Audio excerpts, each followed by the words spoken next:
오늘 우리에게 주시는 하나님 말씀 보겠습니다. 신약성경 요한복음 5장 2절로 9절 말씀입니다. 신약성경 150페이지입니다. 150페이지 2절 말씀부터 9절까지 교독하도록 하겠습니다. 예루살렘에 있는 양문 곁에 히브리 말로 베데스다라 하는 못이 있는데 거기 행각 5이 있고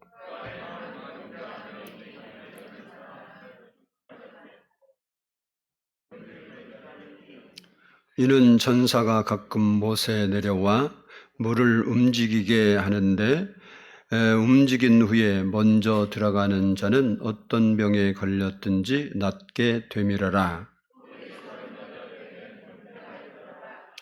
예수께서 그 누운 것을 보시고 병이 벌써 오래된 줄 아시고 이르시되 내가 낫고자 하느냐.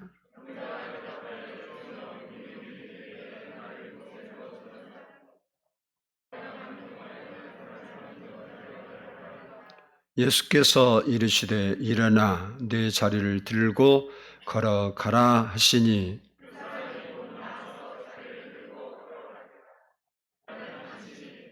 아멘. 이 시간에는 성가대의 찬양이 있겠습니다.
기도드리겠습니다. 사랑의 아버지 하나님 감사합니다. 오늘도 저희에게 생명 주셔서 하나님께 나와 생명의 주께 예배하게 하심을 감사합니다. 이 시간 예배를 통하여 하나님의 은혜를 힘입기를 원합니다. 주의 말씀을 통하여 우리의 영혼이 새로워지고 건건해지고 성장하기를 원합니다. 하나님 오늘도 말씀으로 우리에게 아버지 오셔서 만나 주시고 우리에게 은혜 주시기를 원합니다. 성령 하나님, 이 시간 말씀을 듣는 곳마다 하나님 은혜를 주시고 성령 충만하게 하옵소서. 예수 그리스도의 이름으로 감사하며 기도드리옵나이다. 아멘. 할렐루야. 우리 옆사람과 한번 인사합니다. 주의 이름으로 사랑합니다. 한번 따라서 하겠습니다. 나는 살아계신 하나님을 믿습니다. 나는 예수님이 나의 구주이심을 믿습니다. 이제 이번에는 이렇게 합시다. 나는 성령님이 내 마음에 계심을 믿습니다. 이렇게 해봐요. 이렇게 다시 해줘. 이렇게 하라고 그랬잖아. 나를 봐야지. 다시 이렇게 다 하고 마음 생각하면서 나는 항상 나는 성령님이 내 마음속에 계심을 믿습니다. 나는 항상 좋은 곳으로 채우시는 하나님을 믿습니다. 아멘. 우리 좋으신 하나님 한번 찬양하도록 하겠습니다.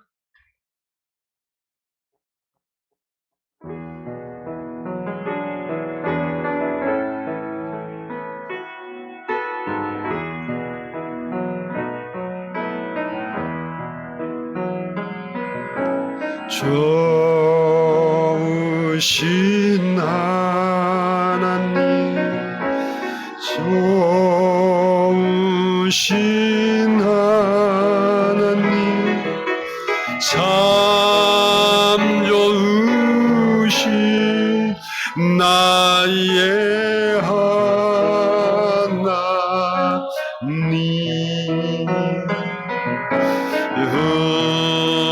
우리의 기도를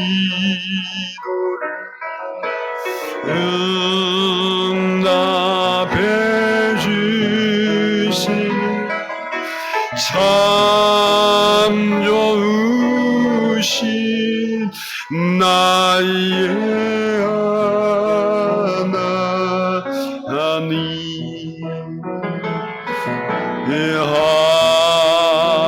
한없는 주님을 우리에게 주시는 참 좋으신 나의 마음으로 한없는 축복을 한없는 축복을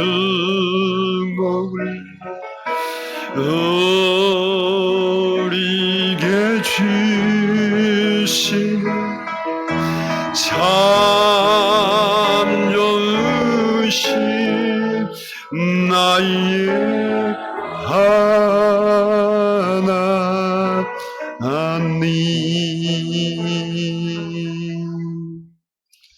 이 시간에도 좋으신 하나님께서 여러분 마음에 가득하기를 축복합니다.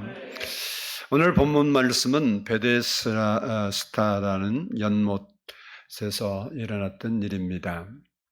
이 베데스다는 BC 200년경에 사람들이 인공으로 만든 연못으로 두 개의 연못이 연결되어 있습니다. 길이가 약 100m 정도 되고요. 그리고 폭이 50m 됩니다. 그리고 깊이가 13m 됩니다. 예수님 당시 이때 오늘 성경 볼 이때만 해도 행각이 5개가 있었습니다. 그런데 그 후에 전쟁으로 말미암아 파괴되었고 흙 속에 묻혀 있다가 나중에 발굴됩니다. 지금 성지에 가면 그 터가 그대로 남아있고 잔해만이 있습니다. 이 베데스다 연못은 예루살렘 양문 곁에 자리를 잡고 있습니다.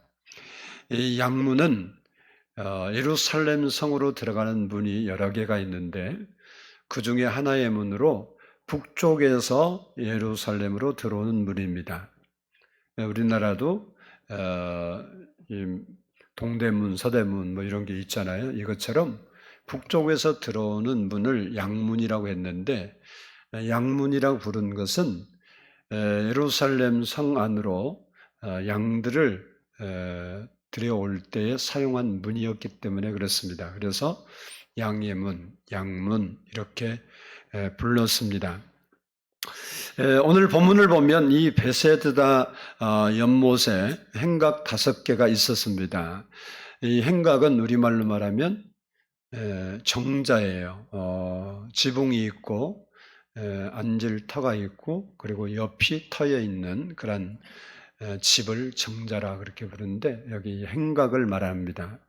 이 행각에 각색 병자들이 다 모여서 그곳에 있었습니다. 그 이유는 천사가 가끔 이못에 내려와서 물을 움직여서 소용돌이 나게 하는데 그때 제일 먼저 물속에 들어간 사람은 어떤 병에 걸렸든지 다 낫는다는 소문 때문에 그랬습니다.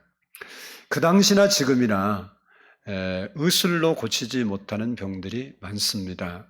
이런 병을 불치의 병이라고 그러는데 이렇게 불치의 병으로 고생하는 사람들이 이 소문을 듣고 자기도 병을 고쳐보고 싶은 그 심정으로 그 연못에 마치 지푸라기로 잡는 심정으로 다 모여들어서 물이 동하기만을 기다린 겁니다. 오늘 본문 3절 말씀을 보면 그 안에 많은 병자, 맹인, 다리 저는 사람, 혈기 마른 사람들이 누워 물의 움직임을 기다리더니 라고 했습니다. 이 베데스다 연못에 예수님께서 어느 날 안식일 날인데 그곳을 방문하게 됩니다. 그리고 그것을 둘러보시고 병으로 오래 고생한 사람처럼 보인 오늘 본문에 보면 38년 된 병자에게 다가서서 묻습니다. 내가 낫고자 하느냐? 사실 이 질문도 상당히 좀 그렇죠. 왜 거기에 낫고자 하지 않는 사람이 있을 리가 없잖아요. 여러분이 여기 왔는데 은혜 받기 싫은 사람이 있을까요? 없어야 정상이겠죠. 그런데 이 질문에 그냥 쉽게 대답하면 돼요. 예, 제가 낫기를 원합니다. 근데 그렇게 대답하지 않아요. 주여, 물이 움직일 때에 나를 못에 넣어줄 사람이 없어 내가 내려가는 동안에 다른 사람이 먼저 가나이다. 예수님이 사실 그 대답을 듣고 싶어 했던 것은 아닌 것 같아요. 그러니까 예수님이 그 말에 반응하지 않고 일어나라, 네 자리를 들고 걸어가라 이렇게 말씀하신 겁니다. 38년 된 병자는 예수님 말씀대로 고침을 받고 자리를 들고 집으로 돌아갔습니다. 이것이 오늘 본문의 내용입니다. 우리는 오늘 본문 내용을 통해서 몇 가지 교훈 받을 수 있는 게 있습니다. 먼저는 한번 따라서 합니다. 1등만 사는 베데스다. 우리 4절을 한번 보도록 하겠습니다. 4절 본문 말씀 읽습니다. 이는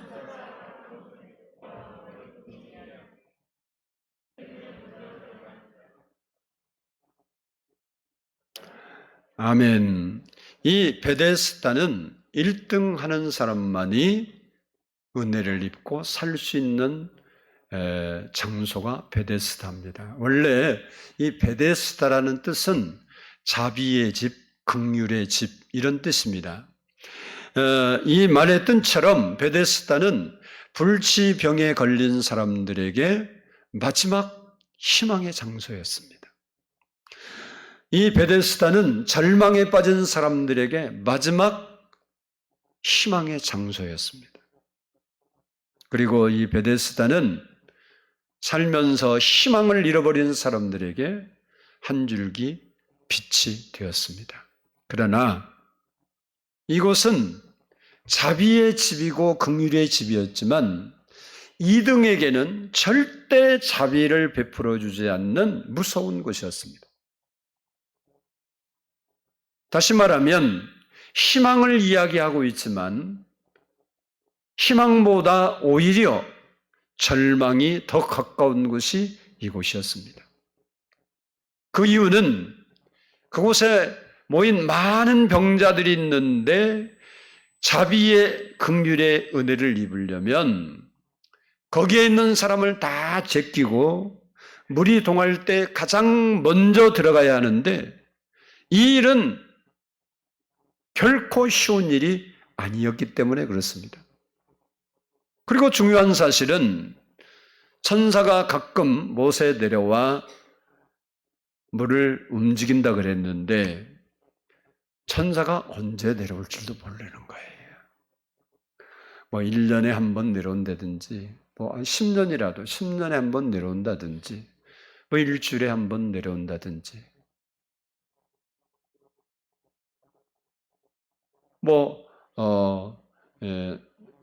어려운 사람들이 복권 자주 사잖아요. 뭐 하려고 한번 인생을 뻥튀기 하고 싶어서 그건 복권은 일주일에 한 번씩 추첨을 하잖아요. 로또.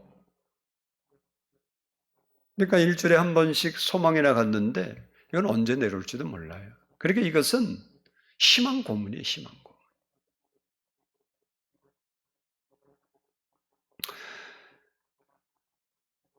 어쩌면 이 베데스다는 우리가 살고 있는 세상인지도 모릅니다. 이 세상은 1등만을 요구합니다. 그리고 우리 청년들이 사회에 첫 발을 내디디면서 꿈과 그리고 행복과 성공을 마음에 품고 시작을 하지만 사회에 나와서 보면 곧바로 절망에 빠지는 그것이 우리의 삶의 현실입니다.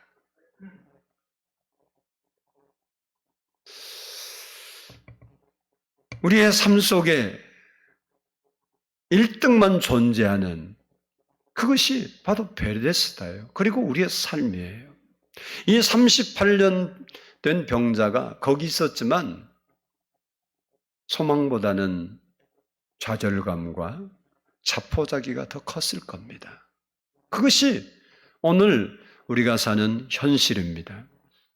이곳은 떠나고 싶어도 떠날 수조차도 없는 삶의 현장이고 다른 사람을 먼저 생각하면 내가 죽어야 되는 거예요. 그리고 자비나 용서는 배부른 사람들의 사치품처럼 느낄 수밖에 없는 곳이 이곳입니다.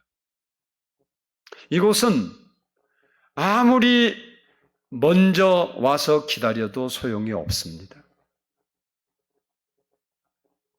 그리고 중환자라고 해도 혜택이 없고 노약자라고 해도 양보가 없고 부자나 권세자라고도 소용이 없어요.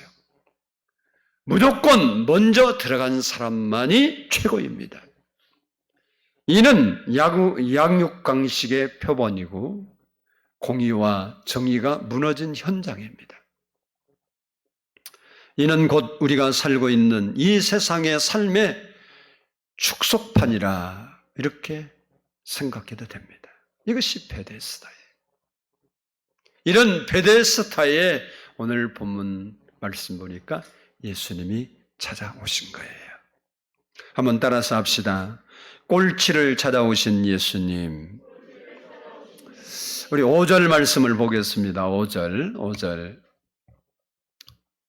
시작. 거기 아멘. 1등만 살아남는 이 베데스다에 전혀 1등이 될 수 없는 사람들도 많이 있었습니다. 그럼에도 그들은 신락 같은 희망을 안고 기다리고 있는 거예요. 아까 복권 이야기했는데 힘들면 복권 한 장 사서 나도 이게 1등 한 번만 되면 내 인생이 대박 날 건데 라는 심정이 아마 여기서 물동하기를 기다리는, 그래도 물은 동해도 내가 가져 가능성이 없으면서도 신락 같은 희망을 가지고 기다렸던 사람들이에요. 그 사람 중에 한 사람이 오늘 본문의 주인공으로 등장하는 38년 된 병자입니다. 이 38년 된 병자는 38년 동안 누워서 고통을 당하고 있고 또 자기를 돌아보고 그리고 도와주는 가족이나 지인이 한 사람도 없습니다. 이 사람은 그 베데스다에 모인 병자들 중에 물이 동할 때 일본으로 들어갈 확률이 가장 낮은 사람이에요. 다시 말하면 꼴찌예요, 꼴찌. 그런데 예수님은 베데스다의 수많은 사람들 중에 꼴찌를 찾아온 것입니다. 즉 소외되고 외롭고 아프고 괴롭고 실패해서 절망의 삶에 빠진 사람을 찾아오신다는 겁니다. 그리고 물으셨습니다. 내가 낫고자 하느냐? 이 질문은 내가 원하기만 하면 내가 내 문제를 해결해 주리라 라는 약속의 말씀입니다. 예수님은 이렇게 세상에서 꼴찌와 같고 실패한 사람과 같고 죄와 무거운 짐으로 고통당하는 사람들에게 찾아오셔서 말씀하셨습니다. 수고하고 무거운 짐진 자들아 다 내게로 오라. 내가 너희를 쉬게 하리라. 예수님께서는 하나님의 도움을 필요하는 사람들을 도와주시려고 이 땅에 오셔서 십자가에 죽으시고 부활하신 겁니다. 그래서 누구든지 주의 이름을 부르고 주님을 찾고 주님의 도우심을 얻고자 하는 사람은 하나님의 은혜를 힘입을 수 있게 되는 것입니다. 하나님은 우리를 찾아오십니다. 오늘 예배하는 우리에게도 찾아오셔서 여러분 마음에 말씀하시는 거예요. 내가 낫고자 하느냐? 내가 허락하고 내가 받아들이고 내가 믿기만 하면 내가 너를 도와주리라는 겁니다. 성경의 역사를 보면 75년 동안 인생을 살면서 아이도 없고 실패한 인생을 살았던 아브라함을 하나님께서 찾아오셨습니다. 그리고 내가 나를 받아들이고 내 말을 인정하고 나를 따르면 내가 너를 많은 조상의 아버지가 되게 하고 믿음의 조상이 되게 하리라 했고 아브라함은 그 말씀대로 그 예수 그리스도의 말씀을 받아들이고 순종함으로 그가 이스라엘 민족의 조상이 되었고 믿음의 조상이 되었던 겁니다. 왕자의 자리에서 쫓겨나서 광야에서 40년 동안 양을 치면서 희망을 잃어버린 모세에게 하나님이 찾아오셨습니다. 그리고 그를 이스라엘의 가장 영향력 있는 영도자로 세워주셨습니다. 뿐만 아니라 8형제 중에 막내로 태어나서 형제들에게 뿐만 아니라 아버지에게도 인정받지 못한 다윗은 하나님이 그를 찾아왔을 때 그의 인생이 바뀌어서 이스라엘 역사의 가장 위대한 왕이요, 훌륭한 왕이요, 강력한 왕이 되었던 것입니다. 이처럼 하나님은 오늘 또 우리를 찾아오신다는 거예요. 이 시간도 여러분 마음에 찾아오셔서 마음으로 하나님의 말씀으로 지금도 목사의 설교를 통해서 여러분에게 묻고 있는 겁니다. 김춘곤 박사님이 쓴 와이미라는 책이 있습니다. 1967년에 미국 유학 가서 박사학위를 받고 미국의 대학의 교수가 되어서 최우수 교수상까지 받은 성공적인 인생을 산 사람입니다. 그런데 그의 나이 37세 젊은 나이에 간경화, 간염으로 사망 선고를 받습니다. 60년대만 해도 간 경화가 오고 간암이 오면 죽었습니다. 요즘은 의학이 많이 발달해서 간 이식도 되는데 그때는 간 이식도 성공할 확률이 0.0%도 안 됐어요. 0.1% 정도. 실제로. 이 사람이 가난, 지긋지긋한 가난, 그거 벗어나려고 미국으로 가서 아주 갖은 고생 다 해서 공부해갖고 이제 대학 교수가 되어서 인정받고 삶의 자리를 안정시키고 이제 살만하니까 사형 선고를 받은 거예요. 여러분은 어떻겠어요? 이분이 깊은 절망감에 빠져서 하나님께 반항하고 원망했어요. 하나님 이럴 수가 있습니까? 와임이 왜 하필이면 나입니까? 왜 내가 이런 병에 걸려야 합니까? 그리고 그 후에 자신이 할 수 있는 모든 방법을 다 동원해서 간 치료에 정성을 쏟았습니다. 그런데 효과를 보지 못했어요. 몸은 부어오르고 그래서 마지막으로 이분이 빅베어 마운틴 기도원이 있는데 그 기도원으로 올라갔습니다. 그리고 이렇게 오른배를 붙이고 하나님께 막 기도하는 거예요.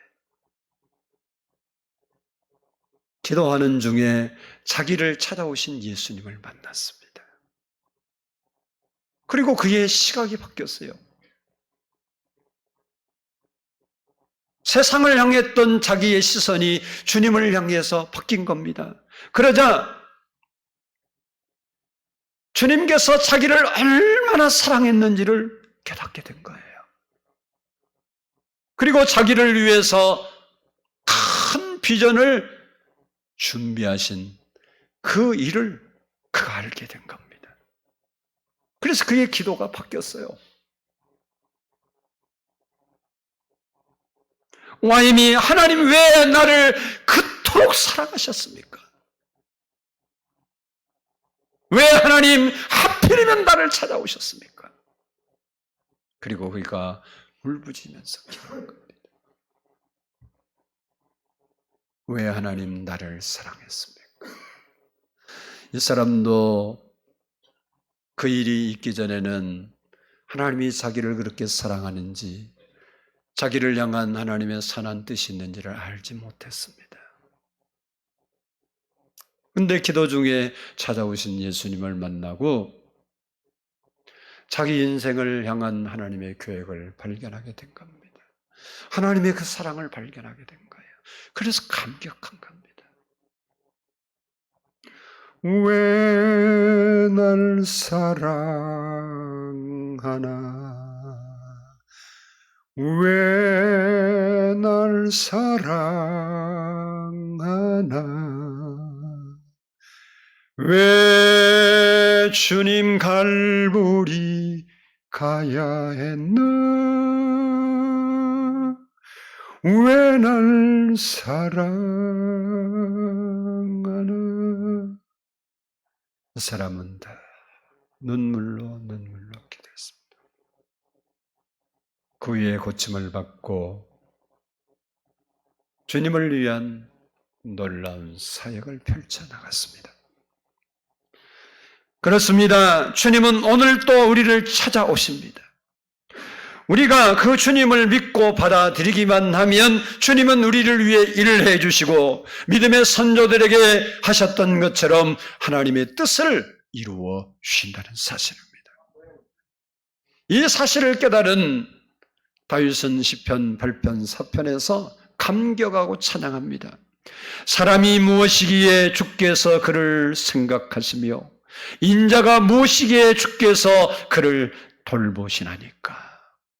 내가 대체 누군데 나를 왕으로 삼아주시고 내가 무엇인데 나를 생각하십니까? 하나님의 사랑과 하나님의 은혜를 깨달은 사람의 고백이었습니다. 오늘도 우리가 주님의 사랑과 주님의 뜻을 발견하고 그 주님을 만날 때 오늘 38년 된 병자에게 내가 낫고자 하시냐고 물었던 것처럼 실패한 인생, 소망이 없는 인생을 찾아오셨던 것처럼 오늘 우리를 찾아오셔서 우리와 함께 하시고 우리를 세워주시고 우리로 새로운 인생이 되도록 만들어 주신다는 사실입니다. 바라기는 여러분을 찾아오신 예수님을 마음으로 영접할 수 있기를 바랍니다. 그리고 믿음으로 그 은혜를 받아들이고 누릴 수 있는 성도가 되기를 바랍니다.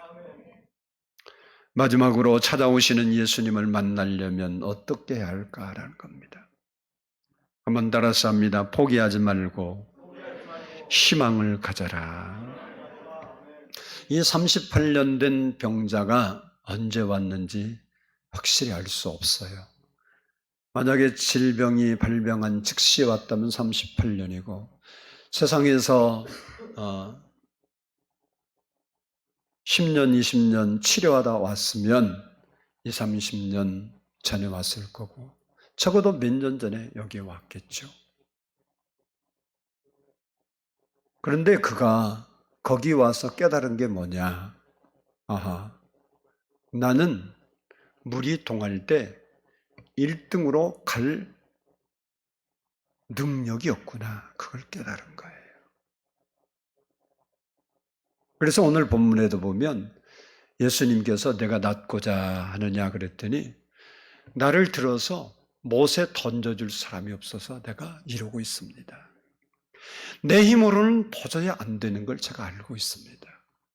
누군가의 도움이 없으면 나는 이 문제에서 해결할 수 없고 이 사건에서 벗어날 수 없고 이 환경에서 벗어날 수 없습니다. 누군가의 도움이 나에게 절실히 필요합니다. 이렇게 그 사람이 고백하는 겁니다. 그는 자기의 힘으로 그곳에 있어도 병을 고칠 수 있다는 가능성이 전혀 없음을 그는 깨닫고 있었습니다. 거기 있다고 해서 자기 병이 나으리라는 생각을 하고 있지 않습니다. 그러나 누군가 와서 나를 도와준다면 내가 고침받을 수 있으리라는 그 한 가지 희망 때문에 포기하지 않고 그 자리를 지켰던 것입니다. 만약 그곳에서 그가 얼마 동안 있으면서 깨달은 대로 내게 기적 같은 일이 일어나지 않으면 나는 나을 수 없다. 이곳에 아무리 기다려봐도 그런 일은 없을 것 같다. 그래서 집에 돌아갔으면 포기하고 돌아갔으면 예수님 오시기 전에 돌아갔으면 그는 평생 그 고통 속에서 질병을 지고 살다 죽어야 했습니다. 그런데 그는 포기하지 않고 기다렸기 때문에 살 수 있었습니다.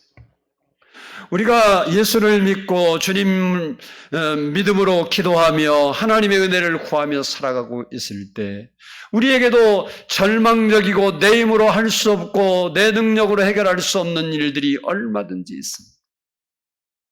내가 인생을 살지만 내 힘으로 성공할 수 없고 내 힘으로 건강을 되찾을 수 없고 내 힘으로 내 인생을 어떻게 할 수 없는 절박한 순간이 우리에게도 있는 겁니다.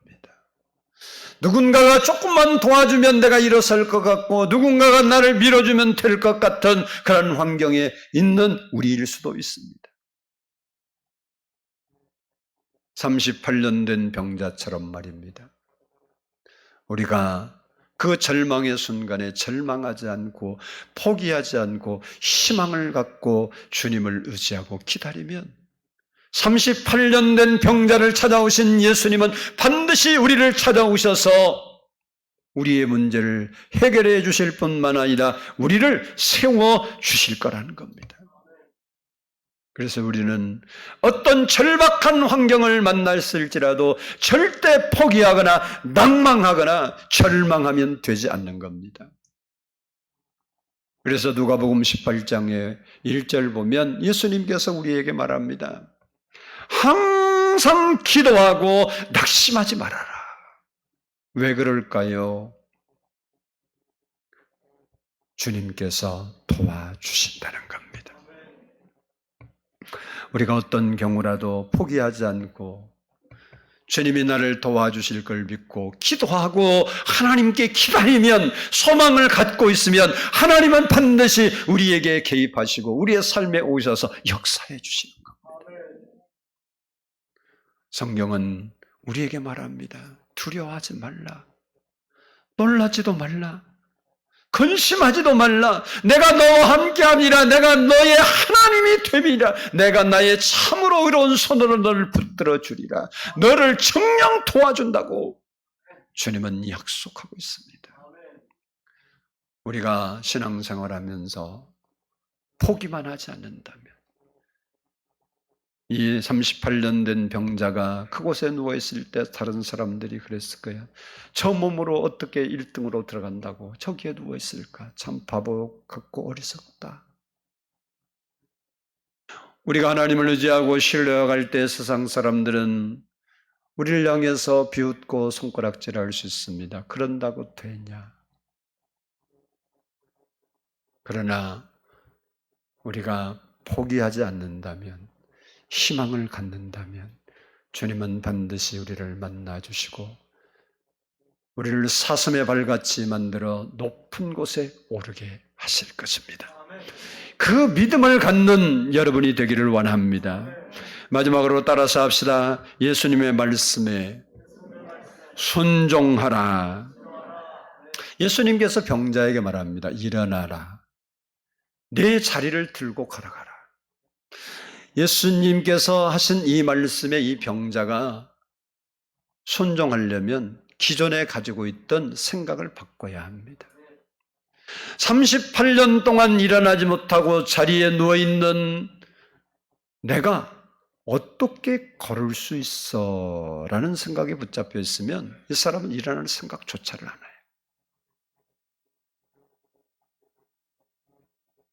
그리고 나를 고쳐주려면 물에 던져줘야지. 누가 일어나기 싫어서 안 일어나? 못 일어나니까 못 일어나지.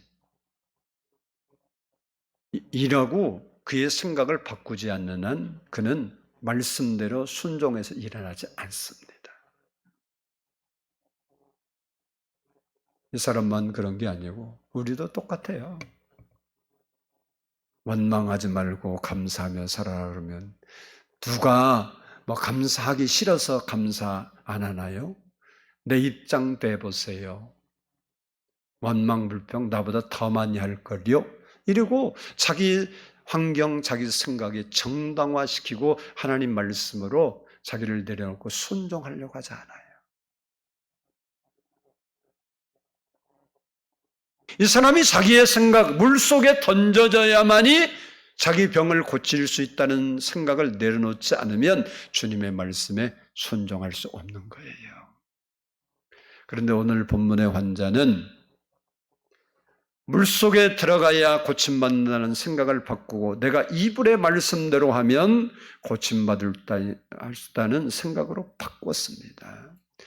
그리고 그 말을 듣고 일어서니 하나님이 그에게 힘 주시고 일어나서 걷게 된 겁니다. 기적이 일어나고 병 고침을 받은 겁니다.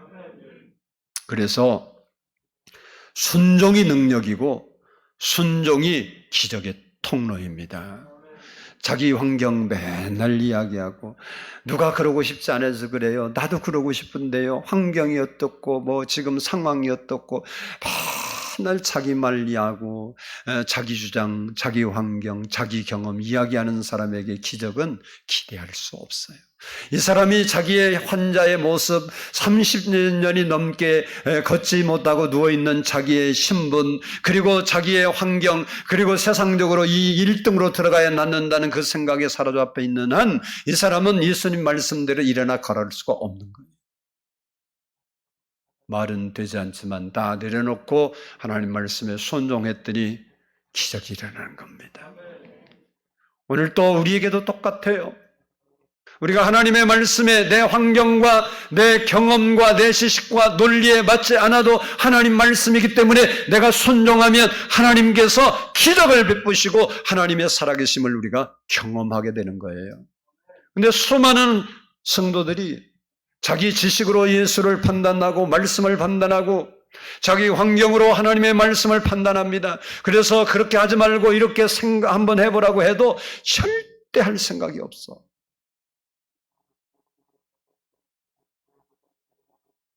왜 38년 된 병자에게는 찾아오신 예수님이 이렇게 주의 이름을 부르며 주님의 은혜가 필요하다고 구하는 우리를 안 찾아올까요? 안 찾아오면 돌아가신 분이죠. 그것은 우리의 생각을 내려놓고 하나님 말씀에 순종하고자 하는 마음이 없어서 그런 거예요. 바라고 있는 여러분이 오늘도 주님의 은혜가 필요한 것이 우리라면 내 생각, 내 환경, 내 처지 다 내려놓고 하나님 말씀대로 기뻐하고 감사하고 기도하고 이것이 그리스도 안에서 너희를 향한 하나님의 뜻이라고. 창세기 1장 1절부터 계시록 마지막 절까지 다 하나님의 뜻이에요. 그런데도 불구하고 특별히 강조해서 항상 기뻐하라, 쉬지 말고 기도하라, 범사에 감사하라. 이는 그리스도 예수 안에서, 예수 안 믿는 사람에게 해당되는 게 아니고 예수 믿는 사람, 예수 그리스도 안에서 하나님께서 너희를 향한 뜻이라는 거예요. 너희를 향한 하나님의 뜻이니라. 사랑하는 여러분, 여러분의 삶에 하나님의 도우심이 필요합니까? 주님은 멀리 계시잖아요. 여러분 마음속에 오늘 또 말씀하십니다. 낫고자 하느냐? 그러면 내게로 오라는 거예요. 예수님이 찾아왔으니까 우리의 마음과 생각이 이 38년 된 병자처럼 주님께 가야 되는 거예요. 내 생각을 내려놓고 하나님 말씀에 순종해야 돼요. 지금까지 기도해도 잘 안 됐다고 기도를 포기하지 말고, 지금까지 하나님의 도우심이 내게 안 왔다고 하나님은 나를 안 도우실 거라고 생각하지 말고 우리의 생각을 내놓고 오늘 그 예수 그리스도를 우리 마음에 영접하고 그분이 나를 도우실 것을 믿고 고백하면 그 예수님은 여러분 마음에 들어오실 것이고 그 오신 예수님께서 여러분을 위해서 일하게 될 것입니다.